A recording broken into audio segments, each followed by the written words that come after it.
संदीप शास्त्री जी, सबसे पहले मैं आपसे शुरू करना चाहता हूं, अगर आज की तारीख में अगर चुनाव हो तो आपको क्या लगता है, कहां पे आप बीजेपी गठबंधन को पाएंगे, कहां पे आप इंडिया गठबंधन को पाएंगे? सर, आपको अनम्यूट करना पड़ेगा। हाँ, यस।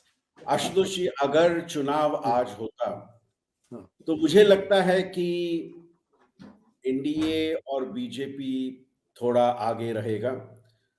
2019 की जो नतीजा हमने देखा, वही नतीजा मुझे लगता है आज के दिन में लग रहा है, उसी तरह का नतीजा आज के दिन में लग रहा है। जिन राज्यों में बीजेपी का बहुत ही हाई स्ट्राइक रेट था, मुझे लगता है आज के आप परिस्थिति देखें तो वो स्ट्राइक रेट उसी के पास रहेगा, क्योंकि 9 साल की सरकार के बाद जो थोड़ा एंटी इनकम्बेंसी आया होगा, उसको उन्होंने अयोध्या मूवमेंट से थोड़ा कॉम्पनसेट कर चुके हैं उसकी वजह से। सो आज के दिन में मुझे लगता है जहां वो 2019 में थे वहीं पे मुझे लगता है, लेकिन अभी काफी समय और है और इस काफी समय में काफी कुछ हो सकता है।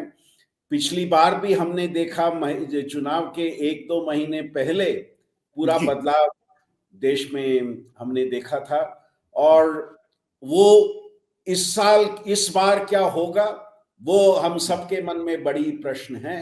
पर आज के तारीख में तो 2019 की एक नतीजा जो थी वही लगता है, बट बदलाव के काफी चांसेस भी हैं अगर ऑपोजिशन की रणनीति ठीक रही तो थोड़े चांसेस ऑफ चेंज भी हो सकते हैं यहाँ पे। संदीप जी, राम मंदिर के मसले पर यह कहा जा रहा है कि राम मंदिर का प्रभाव उत्तर भारत में जो हिंदी पट्टी है वहां पे पहले भी इसका प्रभाव बहुत था और अभी भी उसका प्रभाव काफी होगा।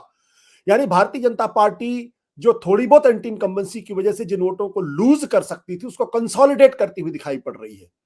लेकिन जो दक्षिण भारत का इलाका, जहां कर्नाटक में जहां बैठे हुए, जहां पिछली बार उनको 28 में से 26 सीटें मिली थी, इस बार कांग्रेस की सरकार है, क्या दक्षिण भारत में भी राम मंदिर का उतना ही असर दिखाई पड़ेगा, खासतौर पर कर्नाटक में? क्योंकि कर्नाटक में बीजेपी के लिए सबसे बड़ी अग्नि परीक्षा आज की तारीख में है इस चुनाव में। आशुतोष जी, आप कल और आज जिस तरह से प्रधानमंत्री दक्षिण भारत की मंदिरों की यात्रा कर रहे हैं, उससे स्पष्ट नजर आ रहा है कि अयोध्या में जो एक चेंज, जो एक लहर दिखाई दे रहा है, उसी को वो दक्षिण भारत को लाने की एक प्रयास कर रहे हैं। बट मुझे लगता है कि उसका इम्पैक्ट उतना दक्षिण भारत पे नहीं होगा। अगर आप कर्नाटका देखें, जैसे आपने कहा पिछली बार 25 सीटें उनको मिली और एक इंडिपेंडेंट उनके नाम पे जीता, पर इस बार देखिए जेडीएस के साथ गठबंधन होते होते वो 25 सीट से ज्यादा चुनाव में नहीं जाएंगे। पिछली बार 25 सीट जीते थे, इस साल 25 सीट या 25 सीट से कम सीट कंटेस्ट करेंगे। दूसरी बात, कर्नाटका में जो बीजेपी की यूनिटी हमने पहले देखी थी, पहले 5 साल पहले, 10 साल पहले देखी थी, वो यूनिटी आज पार्टी में दिख नहीं रही। क्या सेंट्रल लीडरशिप फैक्टर जो कर्नाटका में काफी बार काम कर चुकी है, क्या वो इस बार वापस काम करेगी? ये बीजेपी देखेगा। और कर्नाटका में तो वेरी वेरी स्ट्रांग कंपटीशन आप देख रहे हैं।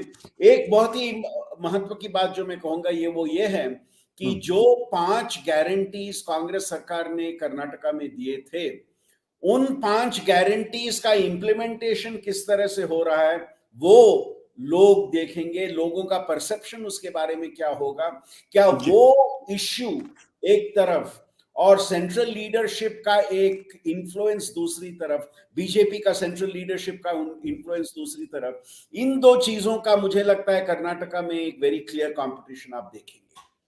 संदीप जी, एक और सवाल है। पिछली बार 2019 में केरल में भारतीय जनता पार्टी को 20 में से 0 सीट मिली थी, तमिलनाडु में 39 में से 1 सीट मिली थी, तेलंगाना में 17 में से 4 सीट मिली थी, आंध्रा में 25 में से 0 और पंजाब में 13 में से 2। अगर इस आंकड़े को जोड़ लिया जाए तो 114 में से सिर्फ 7 सीट, यानी बीजेपी का स्ट्राइक रेट 7% के आसपास है। नॉर्थ इंडिया में 91-95% तक स्ट्राइक रेट है।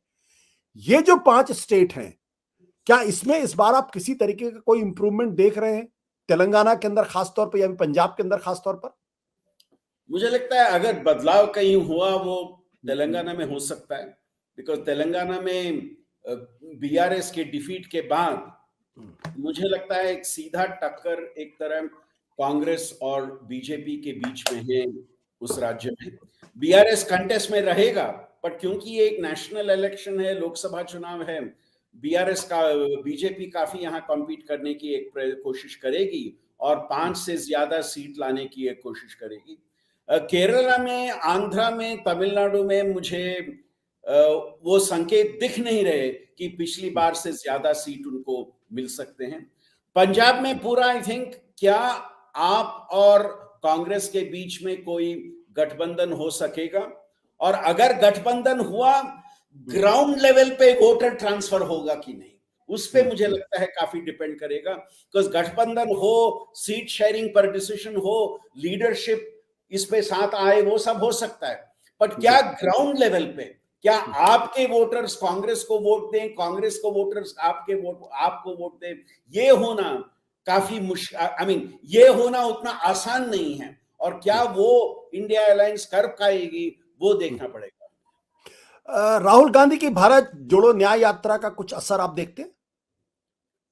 पिछले यात्रा से इस यात्रा में एक ही फर्क तो स्पष्ट नजर आ रहा है कि न्याय इसमें आ गया है, अभी न्याय शब्द जुड़ गया है, पर न्याय शब्द के जुड़ने से उनको क्या ज्यादा न्याय मिलेगी वो प्रश्न हमें देखना पड़ेगा। I think it's a choice between two narratives, the न्याय नैरेटिव एक तरफ और बीजेपी एनडीए का जो अयोध्या बेस्ड नैरेटिव, उसमें और भी काफी जोड़ेंगे वो अयोध्या बेस्ड नैरेटिव। इन दो नैरेटिव्स दोनों न्याय के नैरेटिव हैं। एक कहता है लोगों को न्याय, दूसरा कहता है जिस धर्म में विश्वास रखने वालों को राम मंदिर जो चाहते थे वो हो गया है, वो कहेंगे वो न्याय। सो टू ऑल्टरनेटिव न्याय के एक डिस्कोर्सेस में कंपटीशन आप इस बार देखेंगे। सत्य हिंदी का ऐप डाउनलोड करें गूगल प्ले स्टोर पर।